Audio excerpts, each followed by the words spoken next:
গভৰ্ণমেণ্টৰ পৰাই আমি ৰাজবংশী আৰু আদিবাসীসকলক জনজাতিকৰণ কৰাত কোনো আপত্তি নাই।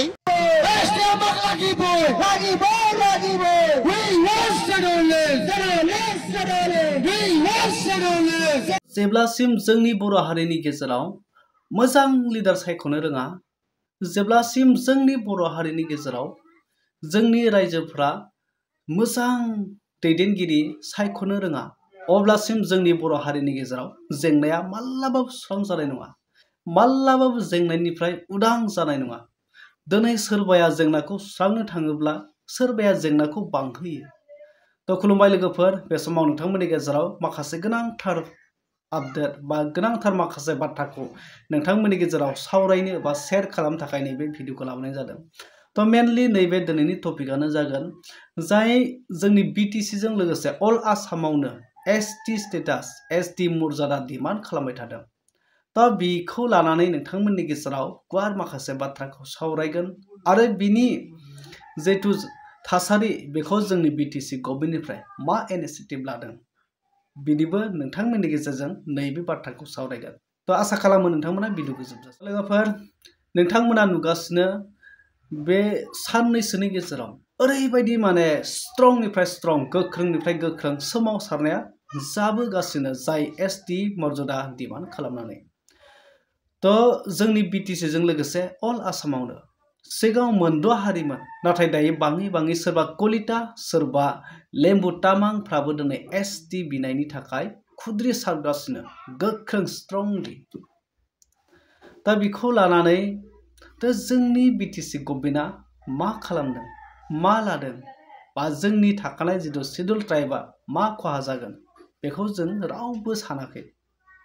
दिनै नोंथांमोना नुदों जोंनि बर' हारिनि गेजेराव सोरबाया जेंनाखौ सुस्रांनो थाखाय जन्तर मन्तराव दिल्लीयाव थांदों, सोमावसारहोदों।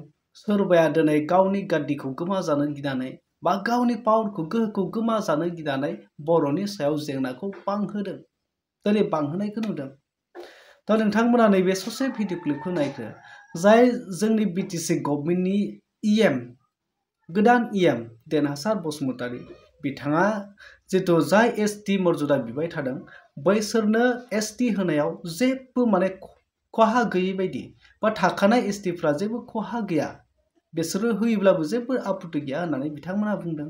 आरो गोनां जायोब्ला बिथांमोना जुदि एसटिखौ जुदि होथारनांगौब्ला जुदि माबा मोनसे आरो खालामबावनोब्ला होथारनांगौनि थाखाय बिथांमोना डाबल एनअसि, सिगाङावबो एनअसि हरखाबाय आरो एनअसि हरबावनो थाखाय बिथांमोना रेडि जानानै दंखायो। दा बिथांमोना ससे भिडिअ क्लिपखौ नायग्रो। তো আমি যোৱা বাৰত বিটিচিৰ পৰা আমাৰ গভৰ্ণমেণ্টৰ পৰাই আমি ৰাজবংশী আৰু আদিবাসীসকলক জনজাতিকৰণ কৰাত কোনো আপত্তি নাই আৰু আমাৰ ৰাজবংশী আৰু আদিবাসীসকলক জনজাতিকৰণ কৰিব লাগে।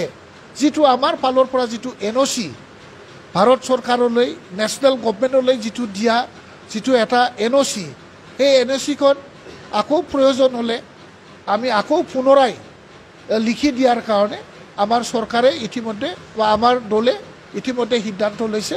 আৰু আমি পুনৰাই যিটো আমাৰ এনঅচি আছিল এই এনঅচিটো আকৌ ৰিভিউ কৰাই দিম, এইখিনিলৈকে আমি সমৰ্থন কৰিব পাৰোঁ। थारैनो नुबाय नोंथांमोना जाय इएम देरहासार बसुमतारी, दा बिथाङा मा बुंखो जाय एसटि मर्यादा बिनायनि सायाव।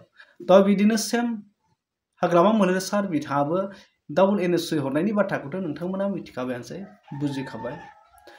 तो दिनै नुदों नोंथांमोना जोंनि बर' हारिनि गेजेराव जे दख्लबसे बर' हारियानो माने भाग भाग, सेरखाय बेरखाय, सेरला बेरला जानानै थाबाय, थुब्ला थुब्लि गावनानै दङ। जखायसे बर' हारियानो, बोनथुम गासै बर' हारियानो दिनै सोरबा एबसुआ दिल्लीयाव थांनानै बर'नि जायखिजाया गोहोखौ बांहोनो थाखाय मर्यादा बा हारिनि जिथु मोननांगौ अधिकार बेखौ बांहोनो थाखाय दा आन्दोलन खालामदों, रेलि खालामहैदों, दिल्लीयाव थांदों, सावरायहैदों। आरो फारसेथिं जोंनि जिथु थाखानाय जायफोरा काउन्सिल सरकार, जाय काउन्सिल गभर्नमेन्ट जोंनि बिटिसि गभर्नमेन्टआ मा खालामदों, हारियाव जेबो जेंना जाया जेंना गैयै बायदि बा गावनि गादिखौ गोमाजानो गिनानै गावनि जिथु पावारा गोमाजानो गिनानै बिथांमोना जेंनाखौसो गावनि हारिनि सायाव जाबसिनदों। दिनै बिथांमोननि थांखियानो जाहैबाय जुदि जायफ्रा एसटि डिमान्ड खालामबाय थादों जुदि बैसोरनि एगेन्स्टआव सरकारनि जानानै बाथ्रा बुङोब्ला बैसोरखौ जुदि एसटि जानायनिफ्राय हमथायोब्ला हयथ' बिथांमोना सानो जे जोंनि गादिया गोमानो हागौ बा जोंनि गोहोआ गोमानो हागौ। दा बेखौसो बिथांमोना गियो। दिनै जोंनि बिटिसि गभर्नमेन्टनि गिनायानो जाहैबाय जे जों बैसोरखौ माबा मोनसे हेंथा होयोब्ला जाय एसटि बिग्राफोर बैसोरनो जुदि एसटि होआब्ला जोंहा माबा मोनसे खहा जागोन जों हयथ' सियारखौबो मोननाय नङा जोंनि गुन्दैया राननो हागौ। थारमाने बिथांमोननि गिनाया जाहैबाय गावसोरनि गादिखौसो गियो नाथाय हारिनि थाखाय गिनाय गैया। दिनै बैसोरनो एसटि होयोब्ला बैसोरो एसटि मर्यादाखौ थारैनो जुदि मोनमारोब्ला जोंनि हारियाव मा खहा जागोन मा जेंना फैगोन माया माने दुरबल जालांगोन बेखौ बै जायफोरा गोहोआव दङ बिसोरहा माने हारिनि सायाव गिनाय गैया खालि बिसोरहा गिनाया दङ गावनि गादिनि सायाव गादि गोमाजानायनि सायाव। दिनै नोंथांमोना नुदों सेम कन्डिसन जेरै आसामाव मोनद' हारिया एसटि स्टेटास डिमान्ड खालामदों आरो बै मोनद' हारिनि गेजेराव जाय आदिबासि सावताल खिरिया मुन्डा जाय ट्राइबफोर स' बिथांमोना झारखन्डनिफ्राय जे झारखन्डआव जेरैहाय जादों जोंनि आसामावबो जादों जोंनि आसामाव जेरै जादों झारखन्डआवबो जादों।